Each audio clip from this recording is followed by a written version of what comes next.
Hello everyone, and welcome back to another episode of Skyscape TCG. So, I am filming this on the same day of opening all of these amazing things, one by one. I went over the very first pack in the last unboxing video. You guys can skip ahead to probably about, I don't know, 10 minutes or so, 15 minutes or so into that video, going over the very first pack. I was super excited. I kind of droned on and went over every single card. This is one of the cards of that pack. This is the pack itself with the backs. They look absolutely amazing. I won't spoil the cards that I pulled in that pack for those that haven't watched that video, except for this one. But that is one of those packs being opened and said and done. I'll put that over here. But in today's video, we will be cracking 3 awesome unique packs of Skyscape TCG. Finally out and available for everyone. So I am super, super happy about this. These cards and these packs, there's 18 cards per pack, 13 and up, the Great Kin Wars. Each pack will contain 9 common cards, 6 uncommon cards, and 3 rare cards, one of which could be an exclusive legendary rare that typically comes in about 5 packs. 1 out of every 5 packs. So, without further ado, let's open up these 3 cards, these 3 packs, one by one. So, I'm going to use some scissors to open these up because I want to be nice and safe and try to preserve the packaging as much as possible because this is a massive milestone for me as the indie creator making his own game, going from a homemade TCG to being able to have physical cards printed like this is something that I absolutely adore. And I just realized that I probably need to buy sharper scissors. But that's okay. Yeah, I'm sure you guys will bear with me on this. Okay, so tearing that slowly but surely, we got everything going good. Now, let's take a quick peek. Okay, that is the back. So I thought that the front would have the front of the card. Apparently it has the back. So I'll have to keep that in mind for this collection, but as you can see here, these are the backs of the cards, the Skyscape trading card game. So let's take a look at the beautiful back of those cards. That looks absolutely amazing. So we have all this, and like a good old rule of thumb, just in case they put the rare cards in the front of the pack, I will be shuffling around cards. So if I do end up pulling a legendary or a rare card and it's at the front, well, it'll be completely randomized. So let's flip this one over. Ooh, we have a common card at the start. So the way to tell if a card is common, uncommon, rare, or legendary is the symbol colors down here. So this is the artist credit here, this is the set symbol. If this symbol down here is black, it is common. If it's white, it's uncommon. If it's gold, it's rare. And if it's blue, it's legendary. So with only 15 different legendary cards in the first set of 330 cards, those are the high-end cards to search after, to be sought after, to English something. Okay, without further ado, let's go into the card by card. So we have a character summon, Sky Soaring Nika. This card is a creation type, Nika race, and its ability reads that it has airborne and piercing. So it is a very good common card to have within any creation type deck. Next we have a uncommon card. Whoops, don't drop the cards. We have Lutharian Juggernaut. This is a beast of an uncommon. It has Lifebound and Piercing. So Lifebound means that whenever it deals combat damage to a player or to a summon, you gain life equal to that amount of damage. And with 5 runes to attack with, this card is absolutely chunky. He's a big boy. Then it also has Piercing, which means that any excess combat damage that this card would deal is dealt to the defending player. So this card is a massive behemoth of an uncommon card. And you know what? Let me move over this pack real quick. I'm going to put the cards down here for everybody. So that will be the common pile, this will be the uncommon, and we have a rare next. Ooh, I'm going to try to guess. Is this a copy of Ragnar or something else? Ragnar? Ragnar. Okay, there we go. We have Ragnar, the Sentinel of Coriotrum. Very, very cool there. So this card, it costs 5 life to play and a retreat of 2 angels. So you have to put out some angels before you can get this guy on board. It has airborne, meaning it can fly over your opponent's cards, and it has stun, meaning that it's able to effectively stun and tap out your opponent's cards very, very easily. It also reads that once per turn, you may target cards on the field up to the number of angels that you control. Negate the effects of those cards until the end of this turn, then you exhaust one of them. So this is just a very good key centerpiece card to have in the Angel deck, or any order deck that wants to focus on exhausting your opponent's cards, as cards that are exhausted, turn sideways like this, cannot block your attacks. Plus, having Airborne to boot is even better with that. So we have a rare card. Okay, now it looks like we're back to common, so we will have common, uncommon, and let's put our rares up here. Ooh, I love this card. This is Akaros. Not Aaron. Aaron Yeager. Akaros Erudarin General. This is a common elf. It's balance type, and it reads that once per turn you can pay 3 life and retreat 2 balance type elf characters to summon this card. It has Deflect, Piercing, and Guardian. So Guardian means it can block attacks from any card, Piercing means that it deals excess damage directly to the defending player, and Deflect means that if something would target this, you can target a different card that you control instead. It also reads that once per turn, if you control another balance type elf, and it would be dealt damage, you may deal that damage to this card instead. So this is just a very good way to be able to basically have a good defense for your elf cards. This will basically take the brunt of any damage that would be dealt to your other high impact powerful elf cards, like your copy of Hrothgar, which you can get in the Legendary Hero deck Arcane Authority. So be sure to check out that deck and all the other cards within the link below and the Skyscape website, as all the cards and products will be on that website. Shameless plug. Next, we have here Coulson Forge. This I absolutely love. I absolutely adore it. It's a permanent relic that reads that when you play this card, if you control a Coulson character, you can search your deck for a Coulson card and put that card into your hand, then shuffle your deck. Whenever a Coulson summon that you control attacks, draw a card. Everybody loves drawing cards. Then once per turn, you can exhaust this card. If you do, create a token and choose for it to be a weapon or a shield. That token is one-handed, typeless, and has 2 runes. So this is a very good way to just generate those weapons or shields.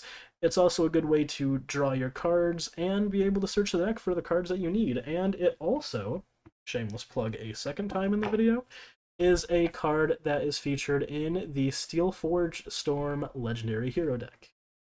So yes, that is a very powerful uncommon to have, not only for that deck, but in general, and I love seeing these cards. I'm so excited. I'm hyped for this. This card is Lone Swordsman. It is one of the, I believe, 8 different cards that are in the Lone strategy within Skyscape, and it is a Lone archetype centerpiece card. It is typeless. It's a typeless elf summon. You can pay 3 life to summon the card, and you can only control 1 copy of this card.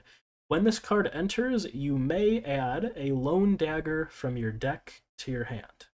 So Lone Dagger, in addition to Lone Swordsman, and another card called Lone Sword, make up the centerpiece for a very powerful archetype and strategy. Let's see if we can pull more of those as we go through the packs. So we have Lone Swordsman here. We have Rejuvenate. This is a nice card for the orcs, just being able to regenerate and gain some life for having a life-type summon on the field. Of course, it can't be a token, but just being able to gain life is pretty much what the life-type deck is all about. And ooh, our second rare card, which is actually Calvos, the card that's on our playmat right here. So Calvos, the Cyclops Warrior, you guys can see him in his beautiful artwork here on the card. as well as the beautiful artwork here on the playmat. This is so awesome. So we got a rare card for the Angels and a rare card for the Cyclopses. Let's get a focus on this card right here and read what it does. So this card reads that once per turn, you may pay 4 life and retreat a Cyclops to summon this card. If you do, you can search your deck for a card with Cyclopean in its name and add it to your hand. Then shuffle your deck. So being able to get this card out and search a card from your deck is absolutely amazing. It is a great card to be able to search out exactly what you need, whether it's a weapon or a shield, you'll get it. Next, it says that Cyclops you control gain Guardian. So all of your Cyclopses, including this guy, can block attacks from any card, meaning that those pesky cards with Airborne, like the Ragnar Sentinel of Coriotrim, you can now block those cards. So it's not like they just attack over you anymore. You can block them with all of your Cyclops cards, which is very, very good and very powerful. Next, it reads that once each turn, if a Cyclops you control would deal damage to an opponent's card, you may discard a card. If you do, that damage is doubled. So with this card having 3 runes and other weapons and stuff having 3 runes, if this card would be able to deal 6 damage to your opponent or to a card they control, just for discarding a card, you can make that damage be 12, which is absolutely insane, as most of these summon cards will have like 3 runes, up to 5 runes. Some of them have 9, but 12, that'll pretty much clear out anything, honestly. So that is our second rare. Okay, we got an uncommon next. I think I know what this one is. I want to say this one is the Lightning Strike Gauntlet. Lightning Gauntlet? Let's see. Yep, Lightning Strike Gauntlet. Ooh, I know my cards well. I know my cards well. Okay. I would have looked really dumb if I didn't actually call that right, but whatever. I know my cards. Lightning Strike Gauntlet. This card costs 3 life to play. It's an order type one-handed weapon. It reads that when this card deals combat damage while it's equipped to you, you put a counter on this card. Once per turn, you may exhaust this card and target an opponent's card. Deal 3 damage to that card for each counter on this card. This is insane. This is absolutely amazing. I wanted to make this a rare, but I had to make it an uncommon because of ratios and stuff. But this card is just absolutely amazing. Being able to attack once, you can clear out pretty much most basic cards.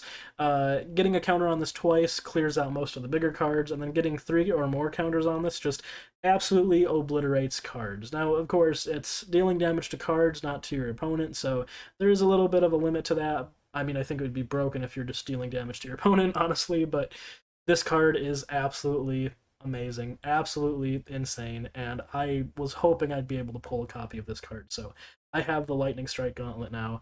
This is absolutely amazing. So just another card that helps out with the Angel strategy. So we got that there, and that is another uncommon. Next, we have the Life-Saving Spirit. This card looks absolutely amazing. And it's only a common. It's only a common, guys. It's only a common. That is absolutely insane. So let's take a look at what this card does. It reads that once per turn, you may pay 3 life or shuffle a card from your hand into the deck to summon this card. So you can actually play this card for free by just returning a card that you have in your hand to the deck. If you do, this card gains Lifebound. So anytime that this deals damage, you basically gain life from that. It also reads that once per turn, you may target a character that you control and equip this card to it as a one-handed shield. So this card can actually act as a shield even though it's a character card. If you do that, the card that you equip this to gains Lifebound. So you basically get to have a free shield on something using this, and you either play this and it's Lifebound, or you play this on a character, equip it as a shield, and then that card gains Lifebound. So that is absolutely amazing. This was a card I came up with because I was thinking of, like, what would happen if a player's low on life? What if they can't really spend much more life? What can they do? Well, they have cards in hand, they can discard a card, or well, shuffle it back into the deck, and then be able to play this guy. So yeah, that is just the artwork on that. I really just want to highlight how good that artwork looks. That insane. I like, and I made the artwork, so I'm kind of, shameless plugging, I guess, just talking about how awesome the artwork is, but I love how these came out. Like these on camera, I don't think they do as well as showing them in person. In person, they just have this like glossy look to them, and they look so good. So yes, that is the card so far. Next, we have the Killer Kunai, and keep in mind this is all off of one pack so far. This is all off of one pack so far. You're getting so many cards. You're getting 18 cards in this pack, and yeah, it's absolutely insane. So we got Killer Kunai. This card reads that it is a death type one-handed weapon, costs 3 life to play. It has DK and airborne. So airborne means it can fly over pretty much everything else. And then DK says that when it deals combat damage to a card, you sever that card. This is a very powerful death type card to have. It actually goes pretty well with the Cyclops strategy. So we got that as an uncommon card. Next we have, ooh, I love the artwork on this, Reformed Rune Shield. So this card basically allows you to search for a different Rune Shield card when this is severed by combat. So this card just basically lets you keep on getting into more and more shields. So if you have a type of deck that focuses mostly on all of these Rune Shield cards and different shields, you will be able to effectively just continuously get out more and more of your shield cards just by running this. I personally have a creation type deck that I love playing, and I run multiple copies of Reformed Rune Shield just to always keep having shields to be able to play. Just to always keep having shields to be able to play. So that is what we have there. So we have Reformed Rune Shield there. Next we have, I love this. We have one of 3 Scarab cards. So this is a common Scarab. This is the Soul Scorching Scarab. So this card reads that you can pay 1 life to summon this. It's a rage type insect. And it says that whenever this card is severed or retreated, deal damage to any target equal to this card's runes. So you're effectively dealing 2 damage to either your opponent or 2 damage to a card that they control, which is very, very powerful. Just being able to deal that damage every time that you retreat this card, or if it's severed, makes it very, very powerful. As some of the better, more powerful summon cards in the game require retreats, if you play 3 of these for 3 life, you retreat them to bring out a bigger rage type summon, you're dealing either 6 damage directly to your opponent's face or to the cards that they control. So this card is absolutely insane, and it's only a common card. Who doesn't love that? So it's only a common card. Next, our third and final rare. I know exactly which card this is. This is the Sorcery of Decay. So this is one of our rare cards, previously a legendary rare card in the older sets, but now it is a rare card. But what I mean by older set is there was a bundle box special edition where it was these 4 different decks all in one, plus some other promo cards. This was one of the promo cards. Sorcery of Decay. So now it is a rare card in packs, meaning it's more easy to pull. This is limited to 1 copy within the game, so you can only play 1 copy of this card per deck. It costs a whopping 0 life to play. It's a death type response arcane, and it reads that once per game, send up to 1 card that an opponent controls to the severed pile, and this effect does not target. So that is very cool, very powerful, very strong. This just basically ends up just destroying anything that you really want it to. As it sends a card to the severed pile, it doesn't actively sever the card, it sends it to the severed pile. So there is that distinction there. You're able to essentially clear out any powerful cards that you really want to. Like, if there's stuff like, I believe we have an example in this pack here. See if I can get it. The Akros. Let's get you. The Akros card here. This card has Deflect, Piercing, and Guardian. It does not have Recover. I thought that had Recover. Well, anyway, the Recover ability essentially allows you to keep the card even if it would be destroyed once per turn. This card completely negates and nullifies that, as it's sending the card to the severed pile instead of just outright severing it. So, and it doesn't target either, which means it gets past Deflect, it gets past Recover. This is one of the best removal cards in the game, and that is our 3rd rare for this pack. So next we have just our ensemble of our uncommons and our common cards. So we have two more uncommon cards. This is one of them. We have Binding Runes, a very good order type card. This is a one-handed shield, and it reads that when this card is played, you may target an opponent's card. While this card is on the battlefield, the targeted card cannot attack, and its effects are negated. So this is just a very nice way of being able to stun another one of your opponent's monsters in a strategy of angels that, of course, is all about stun and stopping your opponent.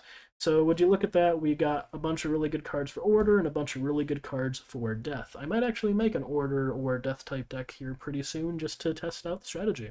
But we have Binding Runes here.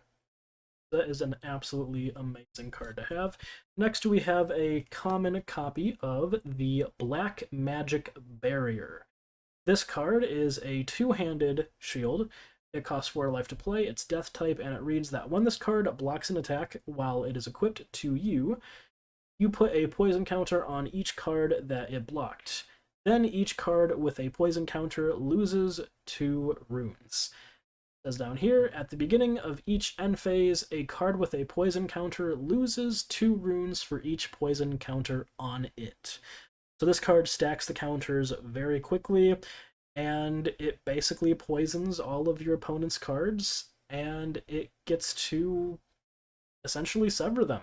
They all get destroyed and they all rot away as you're over here with your awesome death type strategies with the Taharos himself there, the ultimate Cyclops Dragon Slayer, and Calvos over here. So yeah, you get to have all of those amazing synergies and amazing cards. So some very good cards for destruction there. Then we have Ruins of Tyrian Valley. One of my favorite artworks in the game. It's simple, but it's sweet. So it costs 4 life to play. It is a creation type permanent relic, and it reads that once per game, if you control the Nameless Vole, you may target an opponent and play this card on that player's side of the battlefield. If you do, that player cannot play relic cards, amplify attacks, or attack players directly until their next end phase. So this completely shuts down your opponent, as they can't play relic cards, they can't use weapons to amplify the attacks of their summons, and they can't attack directly until the next end phase. So being able to prevent your opponent from attacking you directly, being able to stop them from playing weapons and using, well, amplifying with weapons and stop them from playing relics, very, very powerful, and it's only a common. You do require the Nameless Foal, though, so that's pretty much why it's a common. It is a combo card, but